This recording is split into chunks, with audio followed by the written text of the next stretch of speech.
జగన్ గురించి మాట్లాడాల్సి వస్తే ఎక్కడైనా ఏ ఇంట్లో అయినా కానీ ఎవరైనా ఏం మాట్లాడతారనంటే జగన్ బాగా చూసుకున్నాడబ్బా, జగన్ మా అందరికీ పలావ్ పెట్టాడు, బాగా చూసుకున్నాడు.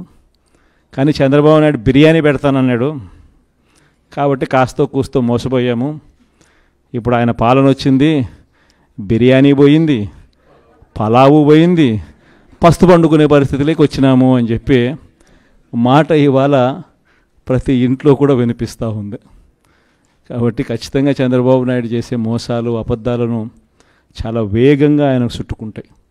ఈరోజు నిజంగా స్కూళ్ళు దారుణంగా చెడిపోయే పరిస్థితులకు వచ్చినాయి, హాస్పిటళ్ళు దారుణంగా చెడిపోయే పరిస్థితులకు వచ్చినాయి. ఈరోజు వ్యవసాయంలో రైతులందరూ మళ్ళీ క్యూలలో నిలబడే పరిస్థితులకి ఇవాళ కనిపిస్తూ ఉంది.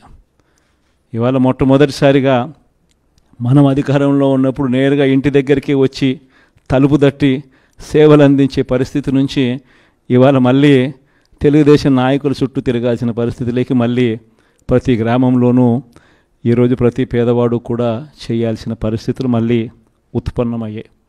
గవర్నెన్స్ దెబ్బతినింది, లా అండ్ ఆర్డర్ దెబ్బతినింది, స్కూళ్ళు దెబ్బతిన్నాయి, హాస్పిటళ్ళు దెబ్బతిన్నాయి, వ్యవసాయం దెబ్బతినింది.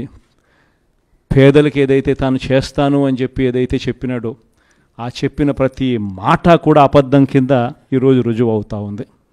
ఈ పాటికే మీ జగనే ముఖ్యమంత్రి స్థానంలో ఉండింటే ఈ పాటికే రైతు భరోసా వచ్చేసి ఉండేది. మీ జగనే ముఖ్యమంత్రిగా ఉండింటే ఈ పాటికే అమ్మఒడి వచ్చేసి ఉండేది. మీ జగనే ముఖ్యమంత్రిగా ఉండింటే ఈ పాటికి అక్క చెల్లెమ్మలకి అందరికీ 0 వడ్డీ కింద డబ్బులు కూడా వచ్చుండేటివి. మీ జగనే ముఖ్యమంత్రిగా ఉండింటే ఈ పాటికే చదువుకుంటా ఉన్న పిల్లలకు విద్యా దీవెన, వసతి దీవెన కూడా ఈ పాటికే వచ్చుండేటివి. మీ జగనే ముఖ్యమంత్రిగా ఉండింటే ఈ పాటికే మత్స్యకార భరోసా కూడా అంది ఉండేటివి. మీ జగనే ముఖ్యమంత్రిగా ఉండింటే క్యాలెండర్ ప్రకారం ఈ పాటికే ఇవన్నీ పథకాలు వచ్చి ఉండేటివి. ఇప్పటి వరకు సమీక్షలు చేశాను. సమీక్షలు చేస్తే ఖజానా ఖాళీ అయిపోయింది. 10 లక్షల కోట్ల రూపాయల అప్పులున్నాయి. అప్పుకు వడ్డీ కట్టాలి, అసలు కట్టాలి, మళ్ళా మీకు పనులు చేయాలి, ఇచ్చిన హామీలు నిలబెట్టుకోవాలి. నేను సూపర్ 6 అని ఇచ్చాను. ఇప్పటికే కొన్ని ఫైనలైజ్ చేశాం. మొన్న మీరు చూస్తే ఒక అమ్మాయి ఇప్పుడే చెప్పింది, మొదటి తారీఖున మా మామకి 4,000 రూపాయల పింఛన్ వస్తుందని. నేను చెప్పాను, పేదవాళ్లకు పింఛన్లు పెంచుతానని చెప్పాను, పెద్ద కొడుకుగా ఉంటానని చెప్పాను. చెప్పిన మాట నిలబెట్టుకుని మొదటి నెలలోనే 7,000 రూపాయలు ఇచ్చాం. రెండో నెల నుంచి 4,000 రూపాయలు ఇచ్చాం. వాలంటీర్లు లేకపోతే పింఛన్లే ఇవ్వలేమని ఎన్నికలప్పుడు ముసలి వాళ్ళందరినీ మోసుకొచ్చి ఎండల్లో కూర్చోబెట్టి దగ్గర 35 మందిని చంపేశారు.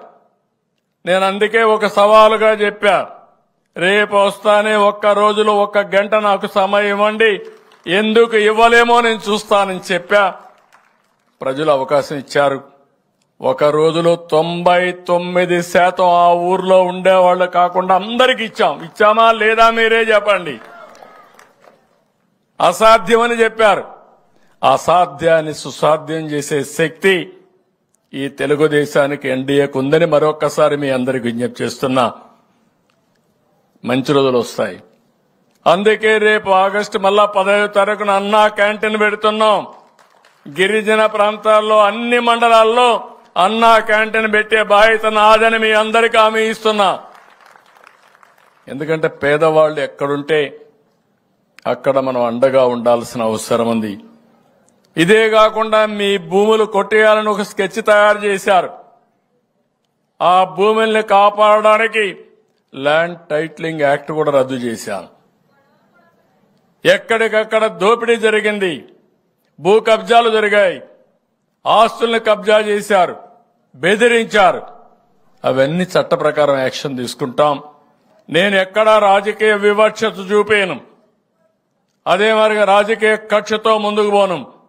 కానీ మన రాష్ట్ర ప్రజల ఖజానా మీకు చెందవలసిన ఆస్తులను దోచేసిన వాళ్ళని శిక్షిస్తా, మళ్ళా కలెక్ట్ చేస్తా ఆ డబ్బులు తీసుకొచ్చి ఈ పేదవాళ్ల కోసమే ఖర్చు పెడతానని మరొక్కసారి మీ అందరికీ హామీ ఇస్తున్నా. కాబట్టి మళ్లీ కోరుతున్నా, ఈ రోజుటి నుంచి చైతన్యం 2.0 ప్రారంభమైంది. ఒకప్పుడు 95 తర్వాత చైతన్యం 1 పెట్టాను. ఈరోజు 2.0 ప్రారంభమైంది. 2.0 చైతన్యం మీరు గుర్తుపెట్టుకోవాల్సింది, మీ అందరిలో ఎక్కడ పేదవాడుంటే అక్కడికి వస్తుంది.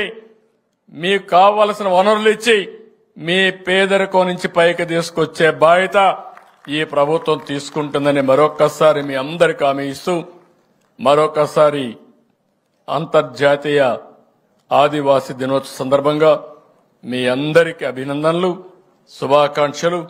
మీ జీవితాల్లో వెలుగు రావాలని భగవంతుని మరొక్కసారి మనస్ఫూర్తిగా కోరుకుంటూ అందరికీ నమస్కారాలు. జై హింద్, జై హింద్.